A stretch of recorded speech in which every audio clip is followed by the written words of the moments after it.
Okay, so we're just gonna jump right in. I figured for this first video I would do a 3-for-1.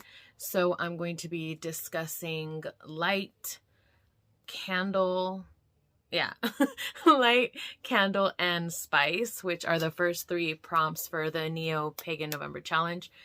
I am trying my hardest not to sound super formal because I'm not trying to stray away from me being myself on camera. So I'm sorry if sometimes things sound a bit robotic, but I'm gonna also try to limit my editing.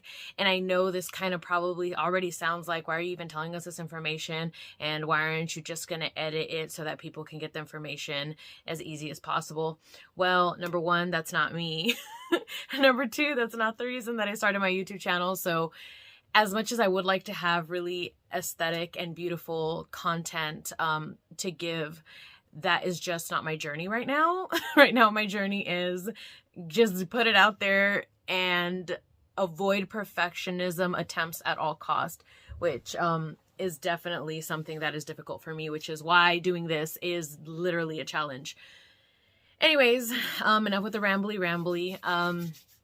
So light, I figured I would just share my thoughts. I did write some things down because I figured this would be a great way to really just kind of do an inventory check with where I stand on all of these topics.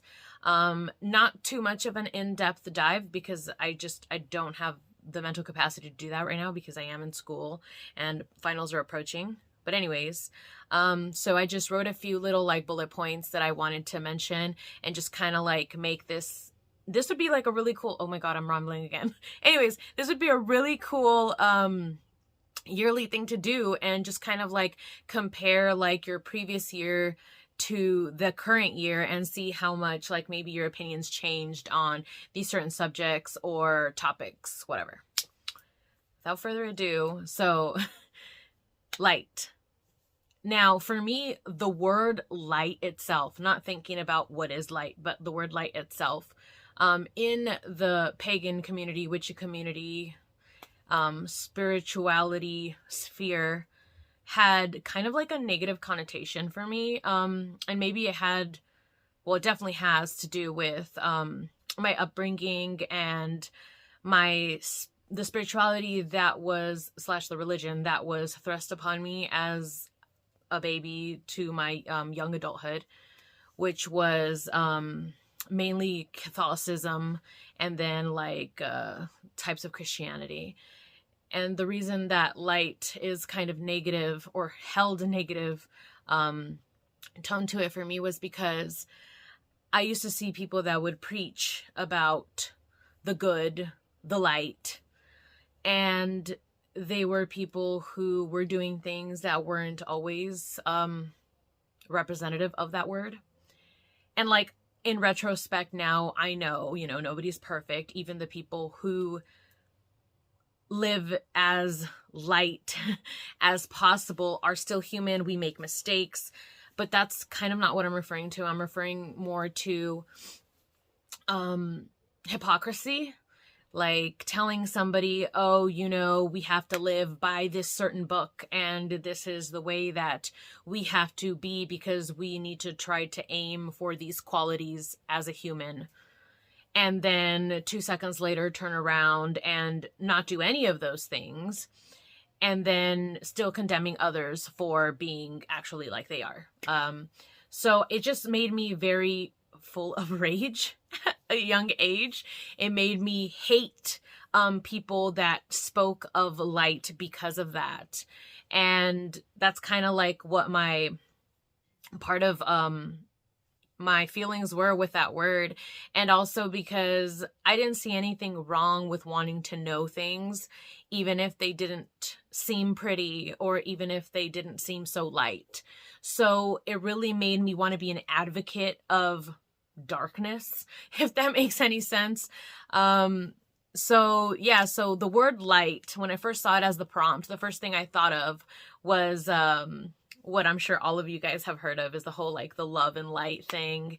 And for a while in the witchy community space, I know there's been a lot of sentiments about, you know, like love and light, and it's not all love and light witches, or love and light pagans, or love and light spiritualists. They pretend that we're not supposed to have these ugly feelings. They're running away from their shadows. Like, I understand all of those thoughts. And at first, my instinct is to repel from that. But I try my hardest not to put absolutes on anything or anyone. And feelings are feelings, but feelings change. So trying not to base my judgments, you know, permanent judgments on people because of my sometimes temporary feelings, is something that I've been really trying to work on. So, you know, yeah, it also reminded me, like I said, of fake goodness. I'm like looking down my notes real quick. So that was like my first shot, like the first thing I thought of when I thought about light. Like that was the first thing I thought, the first thing I wrote down. It was more negative things, which is ironic, but not so like unexpected, right? When we think about how many people who have been closeted practitioners may be feeling towards people whose religion or spiritual beliefs were more approved of in the light. And it just kind of like had a lot of negative feelings for me. But I feel like now maybe it's a little bit more healed. I'm like a little bit better about it, so I don't feel so angry towards hearing that. But it definitely had to do a lot with my upbringing and being told that not doing those things that maybe I didn't care for would lead to being a bad person, a bad human, or, you know, going to hell, or, you know, all those things. So those are my thoughts on light. Oh, wait, hold on. Before I move on to the next prompt, another thing that came to mind, and this has nothing to do with, you know, the purpose of this challenge, but I think is like really funny, is a line from The Fifth Element. I love that movie. So in the beginning of this movie, they are trying to, I don't want to do any spoilers of the movie, but basically they're in like a cave type place and they need light. And the only way to get light, because they didn't have actual electricity there, or lamps, was to get sort of like, well, I think it was a mirror or a reflective surface, and get it angled so that the sun can hit the reflective surface. And then based on the angle of the mirror, it could light up whatever area they were trying to look at. And the line is, and I think we're going to try to find like a little meme or something to put up here because it's just so funny. And it's just basically, this guy's yelling at the kid holding the mirror because the kid is so tired and falling asleep from holding this mirror for hours, I'm assuming, that he's starting to fall asleep. So as he falls asleep, the mirror's like moving and they're losing the light where they need it to be. So this older man screams at him and he says, "Aziz, light!" And that was like the first thing that I thought of that was lighthearted in terms of like of the prompt light. It was that. Yeah, maybe it's not so funny now, but oh well, it's going to be part of the video. I already decided. So that's light. I'm trying to do this as quick as possible, but I just realized how freaking much I talk. But okay, we're gonna squeeze in candle, because it's also short. It's a lot shorter than light. So candle, I think of candle and I love candles. Like my love for candles is ridiculous. And I love all candles. I love them colored, scented, for magical purposes, for decor purposes, whatever. I just love it. Maybe it definitely has to do with the fact that I love fire. So it's just so magical to me. I think candles are one of my favorite, if not my favorite, witchy or magical items, I have to say for sure. And I own all of the different varieties that I mentioned, and I purchase them from anywhere. I will purchase them from botanicas, metaphysical shops, from Walmart, from Target, from like Mexican supermarkets, wherever they're at. If I'm in there and I see one, I always want to buy at least one wherever I'm at. And sometimes I have to like stop myself and justify, like, do I need this? When am I going to use it? Because I don't want it to just sit here forever. Bought them at the Dollar Tree as well. it's just, and then I just recently started making my own. I think I have a video about that. And I'm still experimenting with that because I do want to eventually just move into making my own and burning only my own. I just feel like it's going to have so much more power that way. And obviously, you know, do what you have, do what you can with what you have. There's nothing wrong with that. And I think sometimes putting a little too much thought into something is a recipe for disaster in terms of having balance in your life. But I love the idea of making my own candles. I remember the first time I made my own candle, I'm laughing because where this was at is a place where I really, I'm just going to say it. So it was at a mission. I think I was like in elementary school, and we went to visit some of the missions in California. That's where I'm at. I'm in California. And this is when I used to live in Northern California.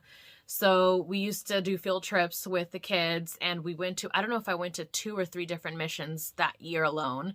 You know, when they make the kids build the missions and all that. So I went to one of the missions, and one of the like little activities they had for us was to make our own candles. So they had this big old, it looked like a cauldron to me, but this big pot, and it had hot wax in it. And then they would make you tie the little wick to like a wooden stick, and you would dip it. So we made them by dipping them. And I don't even remember if I got to keep it or not, but that was the first time I ever made a candle. And I just thought it was the coolest thing ever. And now back to trying to make candles as an adult, because I am trying to do a lot of the things that I wish that I could have done in the past. I'm not going to say in my childhood, because I feel like that makes it seem like certain things are only meant for children, and I don't believe in that. But before we go off on that tangent, yeah, that sums up the candle story.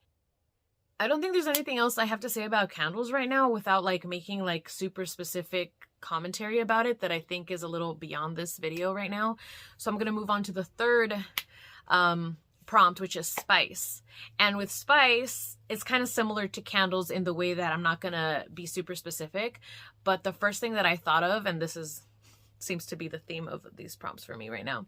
First thing that I thought of was my first working incorporating spice, and actually did do workings that had spices in them before, but this one came to my mind first because I mean spicy spice, like not just spice as in like cinnamon. Well, I don't think cinnamon's spicy, but some people might. But yeah, I don't mean like just any type of spice. I mean like spice as in like chili pepper spice, and spices like spicy hot and chilies. And the first thing that I thought of was this working that I did alongside one of my friends, and it was a fiery wall of protection spell. And the reason I thought about that was because that was one of the few times that I used not only chili powder and other spices, but also like dried chilies. And it was a whole process, a whole thing that we did, right? But man, were those chilies hot. And if we were not in a well-ventilated area, we probably would have choked on the smoke of the chili. It was funny, but it was very effective working. I mean, when you're talking about fiery wall of protection, like it's in the name. So that was the first thing I thought of when it came to spice. But I don't use a whole lot of spices all the time. I want to say my go-to is definitely like chili pepper spices, different types, cinnamon. I mean, salt, I guess, is considered a spice. I'm not sure. But obviously, okay, maybe that's not so obvious. But lots of salt, different kinds of salt. And then these are sometimes used in like bowls or in offerings. I sometimes like to make a ring of salt around different workings as a means to protect the working, to make sure that as the working is going through its process of like, if it's a candle, as it's burning down, it is being protected from anything that would try to like change the direction that I want the working to flow in, if that hopefully makes sense. So I think that's it for these 3 prompts. I am going to try my best to knock out at least 3 prompts in every video or upload every day, because I want to catch up so that I'm actually up to date. Thanks for anybody who watched this, and I hope that it wasn't a complete bore.